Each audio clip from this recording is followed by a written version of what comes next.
నేను NTV anchor దేవిని మాట్లాడుతున్నాను. ఒక వార్తకు సంబంధించి నన్ను తెలంగాణ సిసిఎస్ పోలీసులు నిన్న నాకు కాల్ చేసి మాట్లాడుకుందాం రా అన్నారు. ఆ తర్వాత ఆఫీస్కి వచ్చారు, స్టేట్మెంట్ రికార్డ్ చేస్తామన్నారు.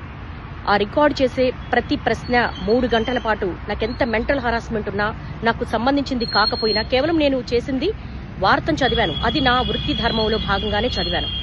నాకు ప్రతిరోజు నేను వార్తలు చదవడమే నేను చేసే ఉద్యోగానికి నాకు శాలరీ వస్తుంది. కాబట్టి ఏ వార్త వచ్చినా ఆ వార్త నేను చదువుతాను. అందులో భాగంగా చేసిన నా వృత్తి ధర్మంలో వాళ్ళు నన్ను అడిగినప్పుడు ప్రతి ప్రశ్నకు నేను స్టూడియోలో ఎంటర్ అయిన దగ్గర నుంచి మినిట్ టు మినిట్ వాళ్ళకి ఆన్సర్ చేశాను. 3 గంటల పాటు నాకు ఎంత మెంటల్ హరాస్మెంట్ ఉన్నప్పటికీ కూడా చాలా పేషెన్సీగా ఇచ్చాను. అయినప్పటికీ మళ్ళీ నిన్న రాత్రి కాల్ చేశారు.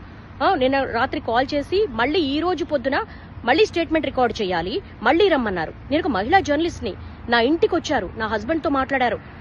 నిజానికి నా ఇంట్లో వాళ్ళు ఇబ్బంది పెట్టాల్సినంత అవసరం లేదు. నేనేం దొంగను కాదు, నేను ఒక జర్నలిస్ట్ ని.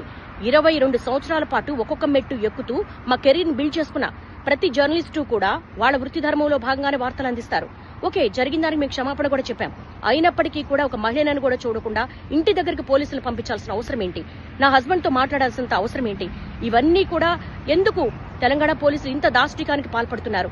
ఒక మహిళా జర్నలిస్టు పట్ల నేను కూడా మహిళనే కదా. ఓకే, ఒక మహిళకి ఇబ్బంది జరిగింది అని మాట్లాడినప్పుడు నాకు మహిళనే, నాకు ఒక సెల్ఫ్ రెస్పెక్ట్ ఉంటుంది, నాకు ఒక కుటుంబం ఉంటుంది. నా కుటుంబంలో సంబంధించినంత వరకు కూడా వాళ్ళ సేఫ్ కూడా నేను చూసుకుంటాను.